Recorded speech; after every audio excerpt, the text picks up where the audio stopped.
Bueno, estamos en la segunda parte del programa. Estamos ahora con nuestro entrevistado que estuvo participando un poco en la primera, pero ahora vamos a ir un poquito más profundo a charlar con él. Ya hicimos la presentación, pero lo presento de vuelta. Contrarreforma, Diego Vecino, autor de 2 libros. El primero, Flema es una mierda, que es una biografía de Ricky Espinosa con algunos ensayos para pensar un poco lo que fueron los 90 y lo que fue la literatura argentina de los 90. Y después, La felicidad según Coca-Cola, que es un libro que a mí me gusta mucho y que piensa todas cuestiones vinculadas, bueno, al marketing, al consumo, al posicionamiento de las marcas, a lo que es el conservadurismo, a lo que pensamos como derecha, a lo que pensamos como izquierda. Es todo un rastreo de, digamos, de estas cuestiones muy enfocado en las relaciones entre las historias que la sociedad se cuenta a sí misma y cómo consumimos. Diego tiene una particularidad que él es podría decir que sos un profesional del marketing, un profesional del posicionamiento marcario, Sí, bueno, del consumo masivo. yo trabajo de eso hace muchos años. En realidad yo lo que hago es Consumer Insights, Market Research, ahora se tiene muchos otros nuevos nombres, pero sí, un poquito pensar la relación entre el consumidor, las marcas, ese ecosistema. Pero sí, trabajo de eso, así que ese es mi ámbito profesional. ¿Hace cuánto tiempo que no estás viviendo en la Argentina? Hace 6 años. Ok. Viví 3 años en Santo Domingo, en la República Dominicana, por trabajo, en la frontera de lo que hoy se conoce como la Avanzada Mara. Y ahora hace 3 años en Bogotá. ¿Extrañas algo de República Dominicana? No. Es un país horrendo. Bueno, las playas, tiene unas playas de la puta madre, sí, y a media hora en auto de tu casa. Ok. Entonces los fines de semana te puedes ir a una muy buena playa por muy poca guita. Pero es una sociedad horrorosa. Es una sociedad horrorosa sin nada para hacer. Okay. Y los fines de semana se hacían duros, digamos. Sí. Sí. ¿En qué sentido horrorosa, por ejemplo? Es una sociedad muy clasista, muy racista, y eso se nota, permea mucho en las relaciones sociales.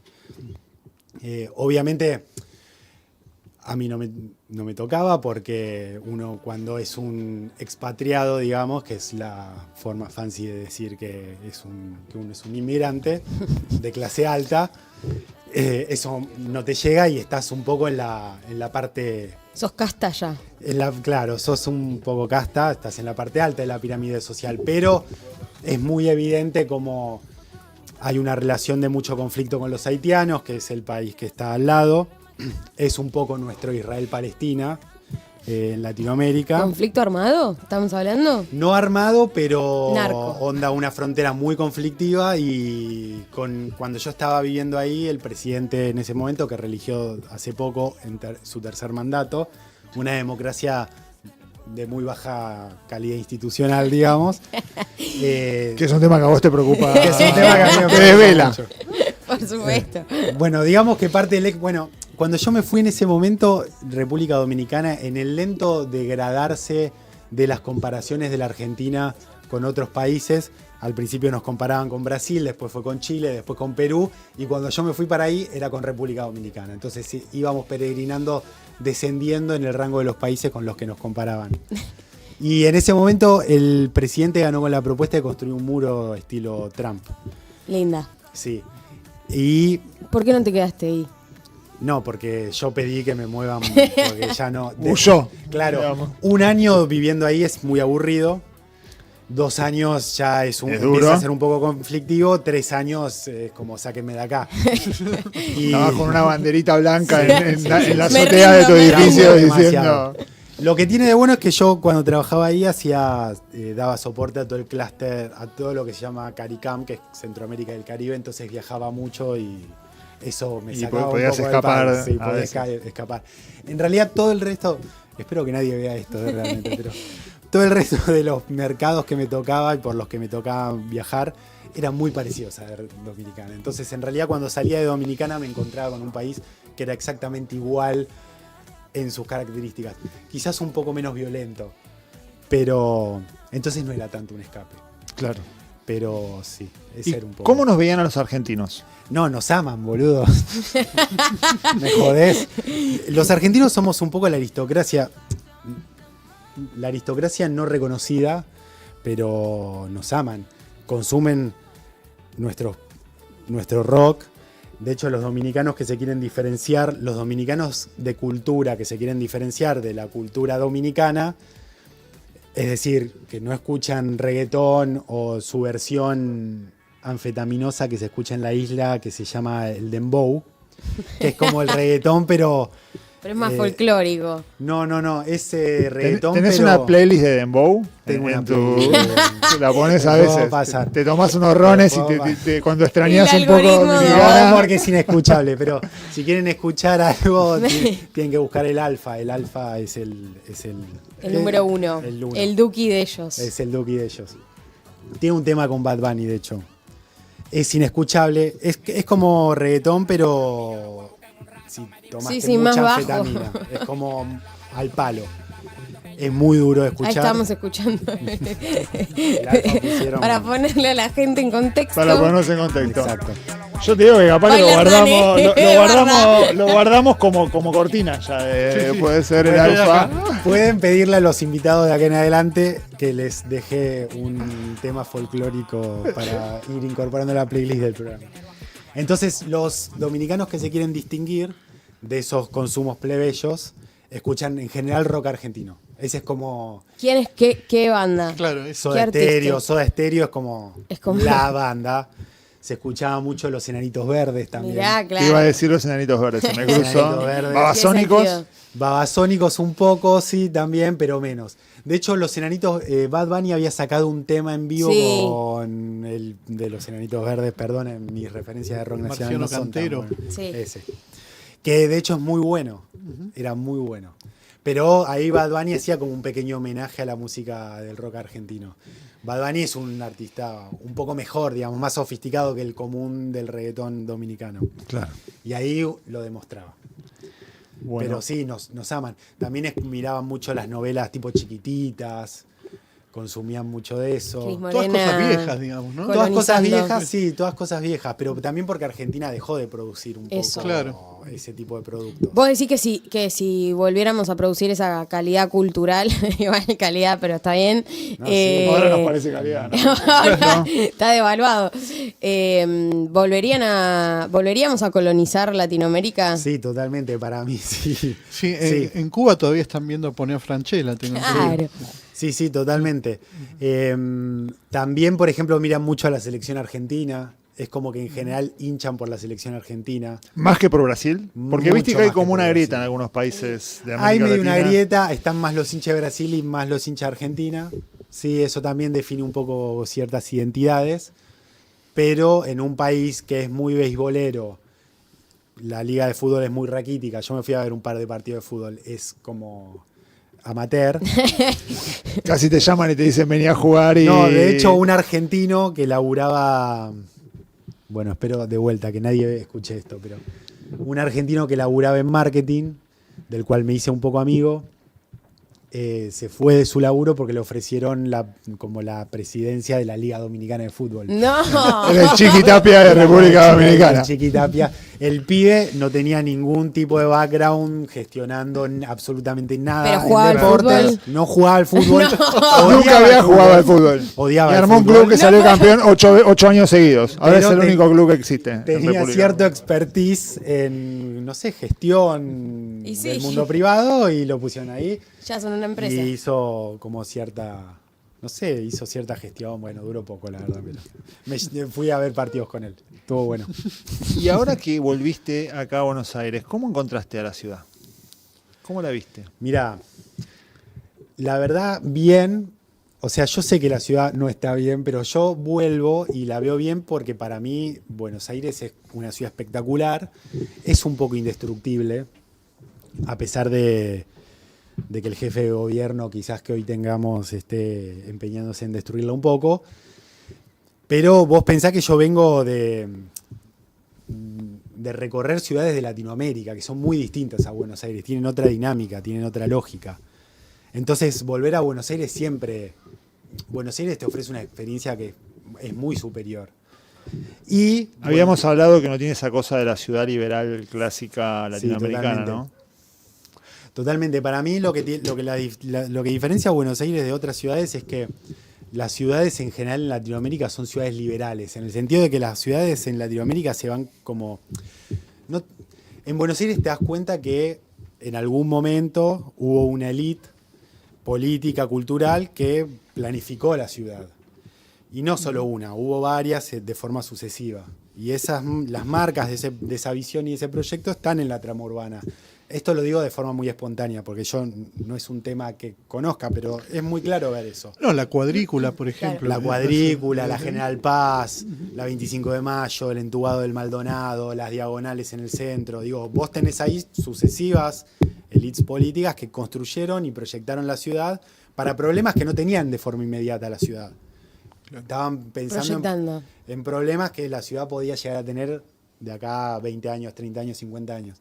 Cuando vos vas a una ciudad como Lima, Bogotá, no sé, Santo Domingo, San José, El Salvador, son ciudades que nunca tuvieron esa élite pensando a la ciudad. Entonces, las ciudades son ciudades que se van como derramando, medio como una colmena. Mucha construcción en cerros, toda esa cosa, Exacto. más de una urbanización improvisada. Es una organización totalmente improvisada y que tienen problemas de infraestructura estructurales porque la trama urbana es la misma que tenían hace 100 años. ¿Forman parte como de la queja diaria esos problemas? Medio que no. Es como que así es la ciudad, así se vive. Una ciudad como Santo Domingo, por ejemplo, es como una especie de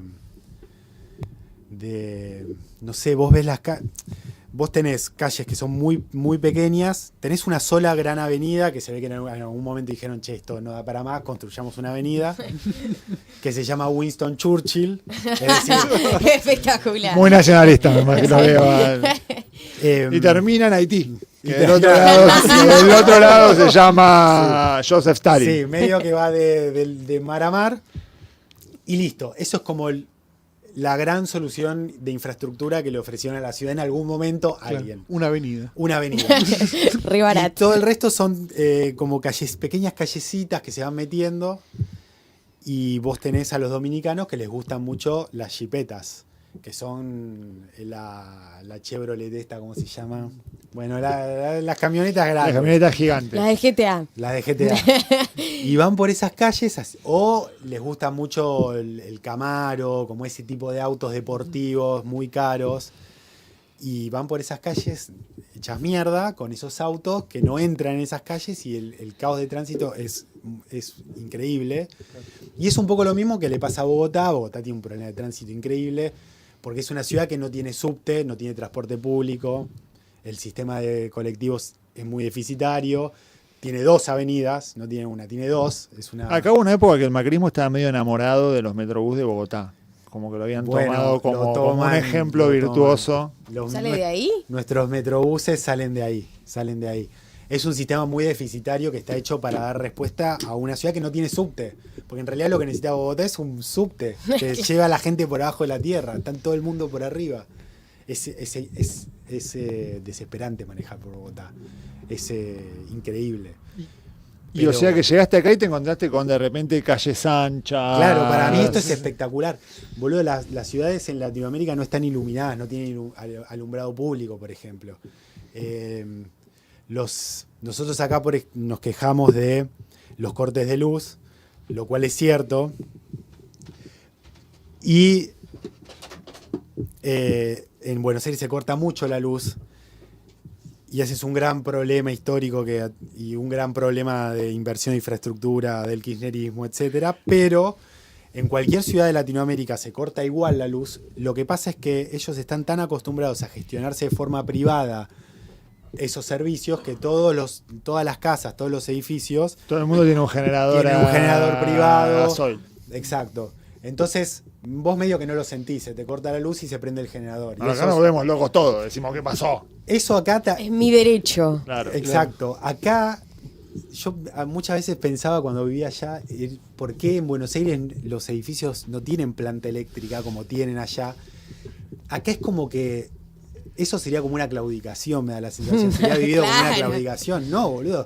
Acá vos tenés que tener el Estado. ¿Cómo vas a tener planta eléctrica? ¿Cómo vas a tener un generador eléctrico? ¿Qué es esa republiqueta bananera? Exacto. Diría Pichetto, ¿no? Liberal. Eso es muy liberal. Liberal. ¿Cómo vos vas a asumir el costo de autogenerarte la energía eléctrica? Bueno, y lo mismo pasa con el agua, con el gas, todo está como medio autogestionado. Porque ya se asume desde tiempos inmemoriales que el Estado es incapaz de ofrecer eso. Y eso pasa en todas las grandes capitales latinoamericanas. Y en el sentido más cotidiano, comunitario, de trato con la gente que tenés alrededor, porque imagino no hay veredas, como la gente camina, o sea, sí. Sí, es una muy buena pregunta, porque de hecho en general las capitales latinoamericanas, primero que a diferencia de Buenos Aires, las capitales latinoamericanas están muy estratificadas y hay una marca muy fuerte en la ciudad entre los barrios de plata y los barrios pobres. En Buenos Aires obviamente eso también pasa, porque vos tenés el norte de la ciudad y el sur, la clásica división sur-norte. pero un porteño se mueve de su barrio. Si vos vivís en Palermo o vivís en Belgrano, bajás al sur de la ciudad. Hasta Avenida Rivadavia. Bueno, es un montón, boluda. Para una ciudad, para cómo se vive en las ciudades latinoamericanas, eso es un montón. Bien. En general, te podés ir a San Telmo, te podés ir a la cancha de Boca, podés ser hincha de Boca viviendo en Recoleta perfectamente. Podés tener ese tránsito, podés ir a escuchar tango a la Paternal, eso sucede. Podés tomar transporte público. Bueno, eso en ciudades como Lima, incluso en México, que para mí es la más parecida, en términos de esto, de haber tenido en algún momento una élite que pensó en la ciudad. Eso para mí no pasa. Entonces, si vos vivís en un barrio de plata, vos no salís de ese barrio de plata. Está todo ahí. Está todo ahí. Y si vos vivís en un barrio pobre, vos no salís de ese barrio pobre, excepto que vayas a trabajar como doméstica, como a un bar, a una casa. Claro, solo es la movilidad esa de laburo. Exacto. Y que en general fluctúa desde los pobres a los ricos, ¿no? Que Exacto. tienen menos gente. Pero no hay actividades que vos tengas para hacer ahí. Entonces, esa especie de degradeo, de integración que tiene la ciudad de Buenos Aires, que todo el tiempo te propone culturalmente, el resto de las ciudades latinoamericanas no te lo propone. Y eso, el caso probablemente más extremo sea Bogotá, porque Bogotá vos tenés los barrios segmentados por estratos. Entonces, si vos sos... Y eso segmenta el precio que pagas por las tarifas públicas, por internet. Cada barrio tiene su tarifa, digamos. Cada barrio tiene su tarifa. Entonces, si vos vivís en el estrato 6, no salís del estrato 6. ¿Se llaman así los barrios? Sí, ahí del 1 al 6. Espectacular. El 6 es... El 6 es el más alto y el 1 es el marginal, digamos, sería un barrio de emergencia. Son como los círculos del infierno. Son como los círculos del infierno. Y vos ves la ciudad y efectivamente es ¿Son tipo círculos? 1, 2, 3, 4. ¡Ay! Hay es muy terrible. poca. Ponele que en 6, 5, 4 hay cierta juxtaposición, pero entre el 4 para arriba y el 3 para abajo hay una frontera. La avenida Rivadavia de hay una Bogotá. frontera infrancable, sí. Y eso sucede más o menos en todos los... Bueno, entonces a tu pregunta, que era por la sociabilidad, vos no socializás con gente que no sea de tu estrato. Y es bastante desesperante, porque eso te mete como en una pequeña burbuja. Claro. En donde solo ves gente que es igual a vos y que que pertenece solo a tu mismo mundo y que es igual de hija de puta que vos y como que es muy sí, es un poco desesperante. Claro, y venís acá y te encontrás con un más allá de que esté todo más o menos podrido entre nosotros, como que encontrás una mezcla y un plebeyismo y que... sí, boludo, yo vengo acá y me tomo el subte, qué sé yo, es otra cosa, es otra vida urbana, sí. Claro. Entonces, por más de que Buenos Aires, por más de que tenga un jefe de gobierno de mierda, es como que siempre resiste, porque tiene esas instituciones como perennes. Hay como una reserva histórica. Sí. En algún momento alguien la va a terminar de hacer mierda, pero por ahora yo llego y no lo notás, veo eso, claro. no lo veo. No lo veo. Todavía sirve. Sí. Y además bueno, perdón que hable mucho, pero ustedes me cortan. Pero para mí también la ciudad funciona medio como un termostato, porque para la clase media, que las otras ciudades latinoamericanas, como no son ciudades de clase media, la ciudad de Buenos Aires para mí es culturalmente muy de clase media. Digo, es obvio que no todos los que viven en la ciudad de Buenos Aires son de clase media, no quiero negar la diversidad del porteño. Pero culturalmente medio que la ciudad te propone una experiencia y tiene un mindset muy de clase media. No importa en el barrio que vivas. Claro. La arpía es clase media. La arpía es clase media. Entonces, y como la clase media es liberal, es muy liberal, el proyecto político y cultural de la clase media es históricamente liberal desde sus inicios como clase, como identidad. ¿No la inventó Perón? Nació durante el peronismo, si querés nos metemos ahí. Es como una clase media liberal, pero inserta en una ciudad infraestructura no liberal. No liberal, digamos. exacto. Para mí, la clase media hay ciertas instituciones que funcionan como regulador de ese liberalismo de la clase media. Por ejemplo. Por ejemplo, la educación pública, que forma parte fundamental de la identidad de clase media, y que le pone como un freno a ese liberalismo fundante. Le dice, Te doma. podés ser liberal, pero Hasta acá. hasta acá. Hasta acá. Espectacular. Para mí los sindicatos fueron las obras sociales. Total. Fueron durante mucho tiempo también termostato. Y la ciudad de Buenos Aires, la vida urbana. La vida urbana. La vereda, como ese tránsito. ¿Para qué iba a decir? Bueno, eso para mí no la tienen las otras ciudades de Latinoamérica porque no son ciudades de clase media. Son al revés. La gente que vive ahí es gente conservadora y su termostato es una ciudad liberal, enquilombada, como un poco la dinámica. Tienen la disyunción al revés, digamos. Sí. Lo único que yo veo es que todas esas instituciones no liberales que regulaban a la clase media liberal, medio como que se empiezan a romper en los 90, porque la educación pública, la clase media en los 90 empieza a mandar a los hijos a la educación privada. Entonces se retrae la educación pública. Los sindicatos, las obras sociales también desaparecen y te vas a OSDE. Y la ciudad empieza como a degradarse un poco.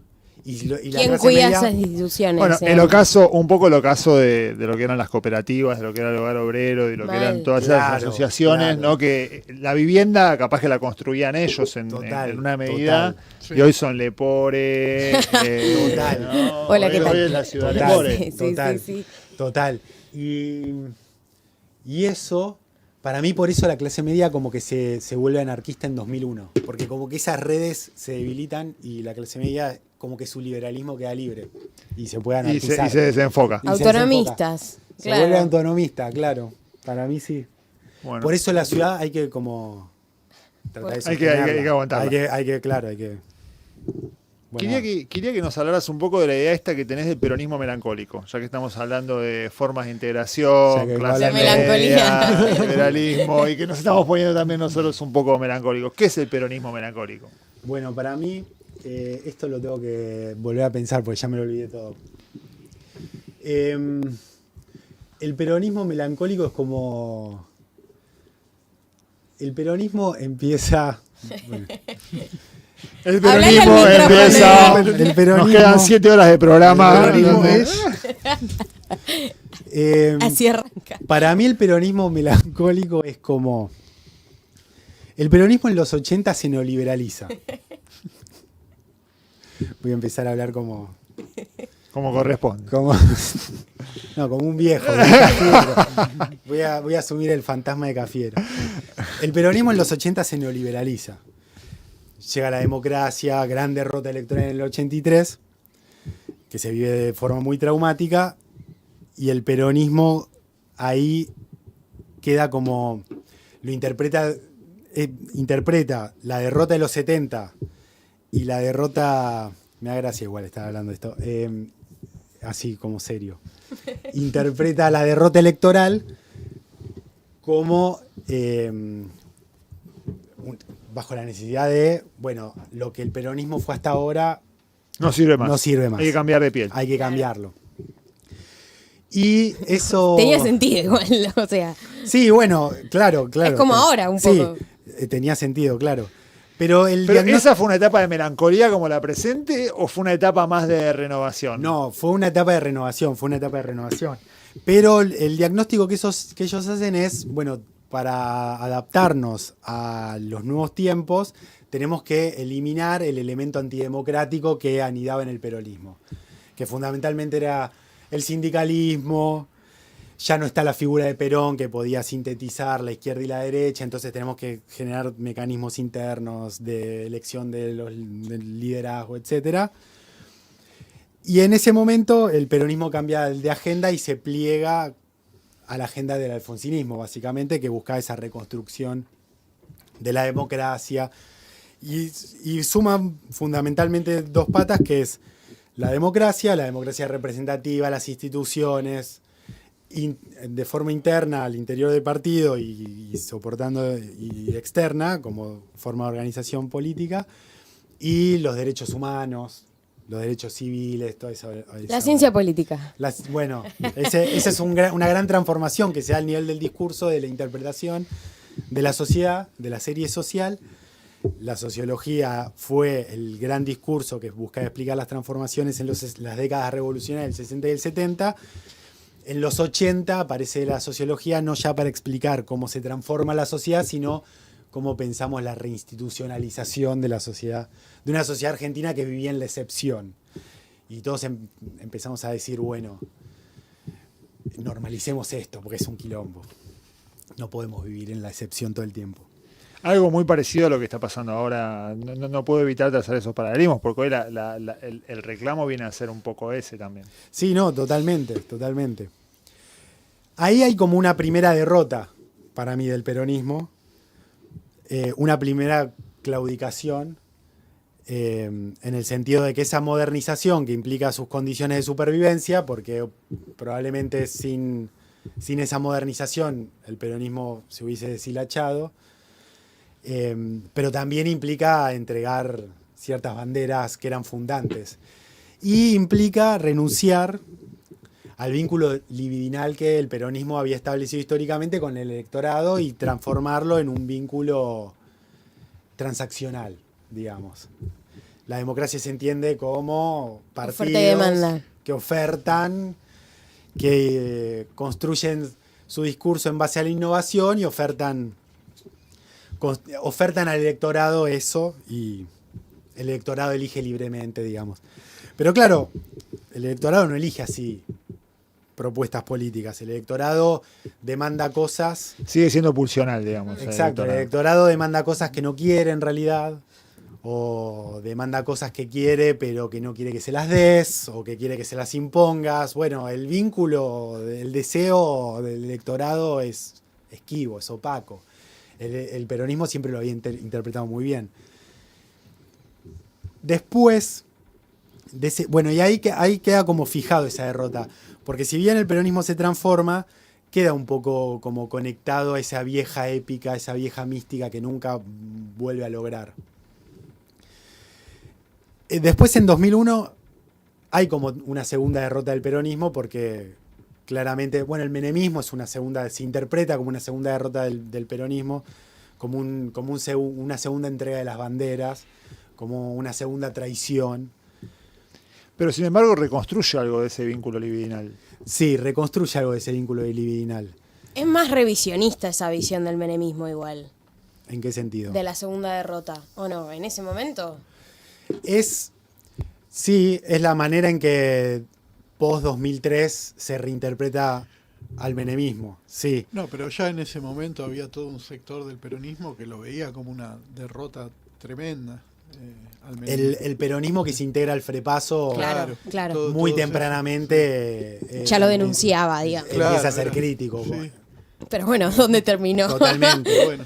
Y esa línea del Frepaso termina en el kirchnerismo. El kirchnerismo incorpora esa especie de línea de crítica cultural. Y el kirchnerismo interpreta el menemismo como otra gran derrota. Es una derrota en términos objetivos porque termina en un estallido. Y después el kirchnerismo vuelve a afrontar una suerte de derrota en 2008 con el campo. Y posterior a 2000, bueno, viene la muerte de Néstor, que también es un golpe en términos simbólicos fuerte. Y después, con el deshilachamiento del kirchnerismo, hay como una derrota final de ese. Porque el kirchnerismo se interpreta como una reconstrucción del peronismo. Decimos, bueno, acá sí, volvemos a reconstruir ese peronismo verdadero, digamos, que trae felicidad al pueblo, que vuelve a integrar a la gente, que vuelve a generar ascenso social.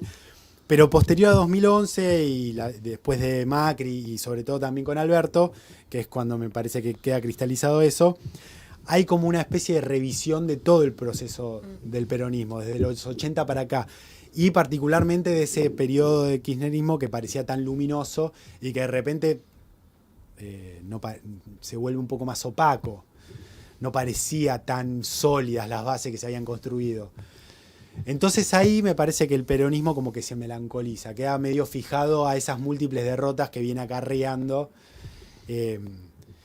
Y sumado a ciertas dinámicas de representación política que traen las redes sociales, que hace que sus principales referentes frivolicen un poco los discursos políticos, eso es lo que para mí es el peronismo melancólico. Es un peronismo que es incapaz de pensar ya en el futuro, que todo el tiempo se vive referenciando en experiencias del pasado que las nuevas generaciones no vieron ni les interesa mucho y que no puede salir de ahí. Y me parece que hoy se ve muy claramente en la manera en que el peronismo es incapaz de constituirse, de plantear una oposición a Milei. Las dos estrategias que para mí hoy el peronismo plantea de oposición a Milei son las dos como conservadoras y muy gorilas. Y la lectura que hace el fenómeno de Milei, que es siempre como de despreciar al votante de Milei, con cierta distancia irónica, de decir que es gente rota, Que se equivocó. que son medio villeros, que no saben lo que están haciendo. Bueno, esa interpretación gorila del fenómeno Milei me parece que es como deudora de esa especie de mirada melancólica sobre su propio pasado. ¿Puedo preguntar si ves en Milei algo de peronismo? Sí, para mí sí. Para mí el peronismo lo que tiene hoy es una sensibilidad un poco pospolítica en el sentido de que plantea una política defensiva todo el tiempo, ¿no? Es como que esto no es propio del peronismo, es un fenómeno común en la mayoría de las democracias más o menos en crisis de Occidente. La operación es siempre plantear el advenimiento de algo ominoso, terrible, que viene en el futuro, tanto por derecha como por izquierda, porque puede ser el cambio climático que nos va a hacer mierda a todos, pueden ser los inmigrantes que nos van a sacar el trabajo. En el caso para mí del kirchnerismo es la ultraderecha, si viene la ultraderecha nos van a sacar los derechos, etc. Entonces, frente a eso, la propuesta es siempre como vamos a defender lo que tenemos. Estas instituciones que no dan respuesta a nadie, que no representan a nadie, pero es lo que conocemos y vamos a defenderlo. Es como la universidad pública. Bueno, no me vas a decirlo. Pero sí, para mí sí, es como, bueno, defendamos estas instituciones que están medio en crisis, que son conservadoras, que no representan a nada, que no le dan respuesta a nadie, que todo el mundo las putea, pero vamos a defenderlas porque son mejores que el avance, el aluvión de la ultraderecha que nos va a pasar por arriba. Eso para mí es pospolítico en el sentido que siempre es defensivo, vos no estás proponiendo nunca nada. Milei para mí no hace eso.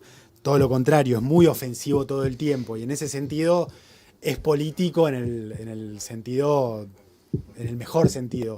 Es ofensivo, te pasa por arriba, te plantea cosas, te dice vamos a hacer mierda esto y eso es muy seductor porque frente a una oposición que lo que te pide es defendamos los procedimientos del Parlamento, porque esa es la malla de contención frente... Y eso, qué sé yo, no es muy seductor. Y Milei tensiona contra todos los consensos del orden neoliberal para mí. Tensiona contra la democracia, contra el orden democrático, tensiona contra el discurso de los derechos humanos, tensiona contra la economía, el orden como la economía post-2003. ¿Vos crees que esto es una cuestión que más que nada le pasa a la dirigencia? O sea, ¿vos crees que es la dirigencia es la que en un punto se pone en ese lugar melancólico de no poder ofrecer alternativas, de estar un poco groggy todavía por el triunfo de Milei, etcétera? ¿O crees que tiene que ver con que la sociedad en general ya reconoció en un punto que el kirchnerismo no fue algo tan bueno? Yo creo que las dos, sí, no son excluyentes. La dirigencia es claramente... La sociedad está a la izquierda de la dirigencia peronista, seguro. La sociedad está a la izquierda de Está a la izquierda y para mí votar a Milei es un gesto de estar a la izquierda de la dirigencia peronista. Mirá. No es estar a la derecha, al contrario. Es correr por izquierda a la dirigencia peronista. ¿Por cagona, digamos? Sí, por todo, claro, sí, por cagona, un poco sí. Por cagona, por no tener visión de futuro. Pero, perdón, ¿y cuál sería la actitud no melancólica Claro. que podría tomar la dirigencia peronista en un momento como este? Para mí es tensionar contra las mismas cosas que está tensionando Milei. Por lo pronto es lo que tendría que haber hecho antes de Milei. sea, Antes de decir Milei las está mismas- claro, pero digo ahora. Y ahora para mí redoblar en principio por lo menos reconocer que esos consensos no merecen ya ser defendidos, ¿Abandonar? abandonar esos consensos, sí. O bueno, los podés sostener un poquito. Viste que pero- es difícil hacer política en Argentina, Claro, no no es es lo fácil. mismo que tuitear. Pero para mí sí, abandonar esos consensos porque ya no ofrecen absolutamente nada y para mí la ciudadanía ya no les importa eso. O no sea, está pensando ponerse a en eso. discutir las mismas cosas que Milei desde otro lugar. Para mí redoblarle apuestas, Ah, acelerárselas. Y además que creo que hay una cuestión... Acelerar. Plantar a Milei Hay de una cagón.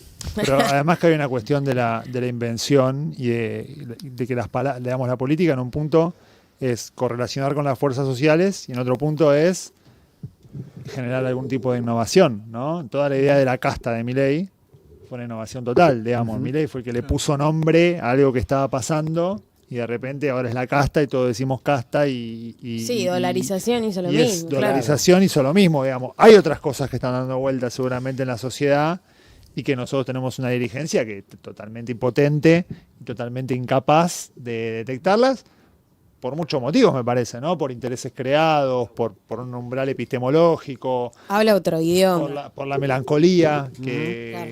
que decía Diego. Entonces, por eso yo le preguntaba por la cuestión de melancólico. ¿Y es melancólico con respecto a qué? ¿Al frepaso, al propio kirchnerismo, a una forma de hacer política? Sí, para mí un poco a todo, sí. Es melancólico un mundo que no existe más y que no sabe cómo defender. Sí, es un poco, es melancólico al mundo que conoció y en el que fue exitoso. Y que se le deshizo en las manos y como que no sabe cómo volver a recrearlo. En lugar de intentar crear condiciones para ser exitosos en un mundo nuevo, está como queriendo reconstruir el castillo de arena del viejo orden neoliberal que ya está un poco en crisis. Pero no implicaría eso como una... O sea, es una disrupción muy grande. O sea, vos venís como de un lugar. Sí. Los procesos son más sangrientos y más largos de que, bueno, una elección y ya inmediatamente pedirle a la cámpora que diga otras cosas. Bueno, sí, está bien, está claro. Igualmente para mí todo el modelo está agotado desde 2008. En realidad, Ok. para mí porque para mí el orden neoliberal en Argentina se inicia en el 76. No se rían, bueno, esto es... Ya arranca con el plan Cóndor. El kirchnerismo es neoliberal, digamos. El kirchnerismo es neoliberal y continúa continúa ese orden que instaura el proceso en el 76. Para mí ¿Milei es continuidad. neoliberal también? No, para mí Milei no es neoliberal. Wow. El kirchnerismo es una continuidad de ese proceso. Ese proceso en realidad entra en crisis en 2001. Para mí 2001 es una anticipación de lo que en el mundo de la crisis financiera del 2008. No se rían. Duhalde, para mí, es nuestro Trump anticipado. Duhalde pudo haber roto el orden neoliberal y de hecho lo empezó a hacer. Le pasó Costegui Santillán. Y le pasó Costegui Santillán. No te rías, esto de que estoy diciendo es en serio. Le pasó Costegui Santillán, no pudo refundar lo que venía, que era lo que hoy en otros países post 2008 se empieza a ensayar. Para mí nosotros anticipamos al mundo ahí.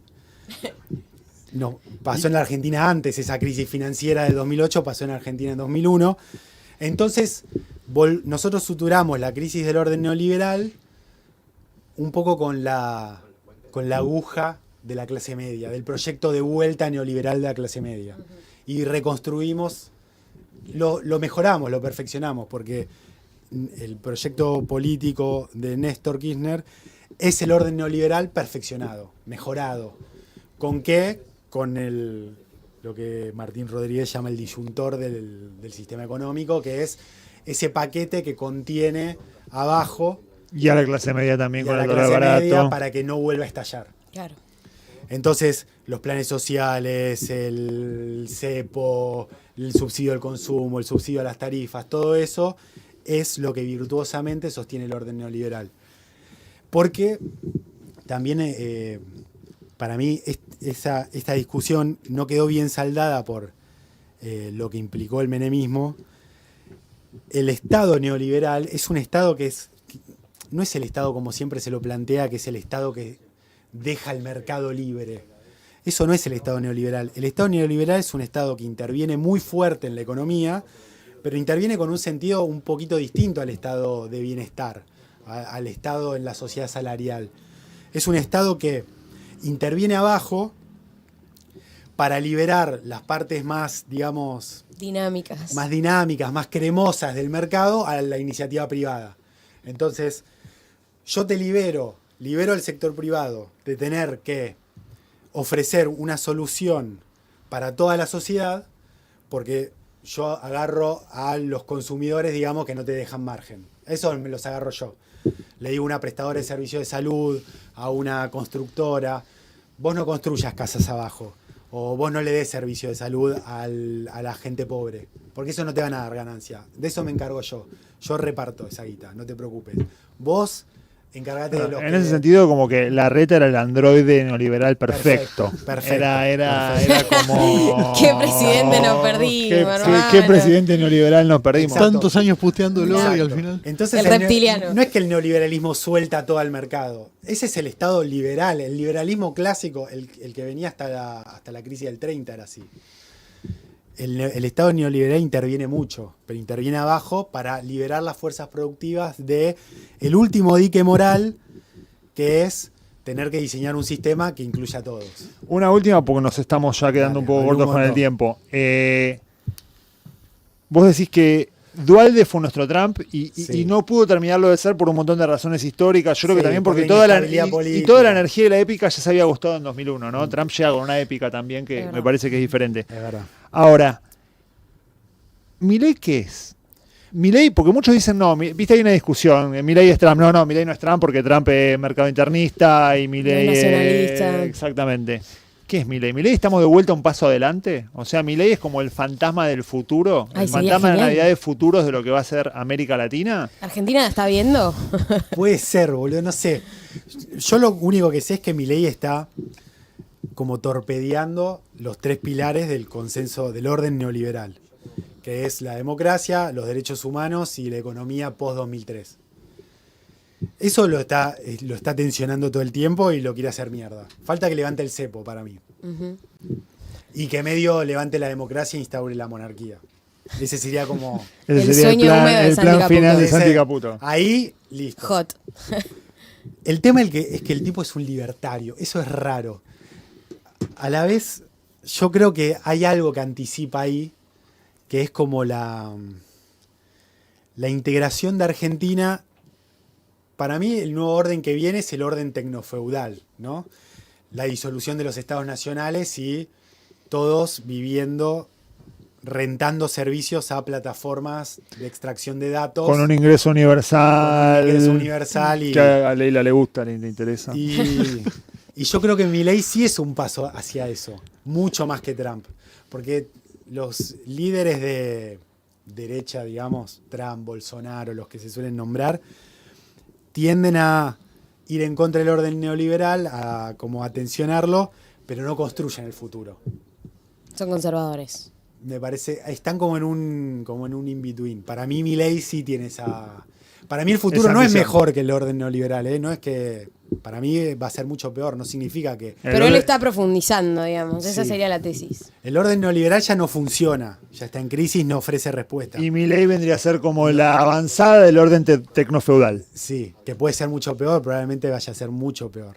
Pero Pero lo que para- se viene es tecnofeudalismo, solamente habría que elegir qué monarca ponemos nosotros. Sí, por eso yo propongo a Pat Pomies, que para mí sería como una monarca de buen corazón. Como decía, ya no me acuerdo la cita, pero ese puño de hierro en guante de seda.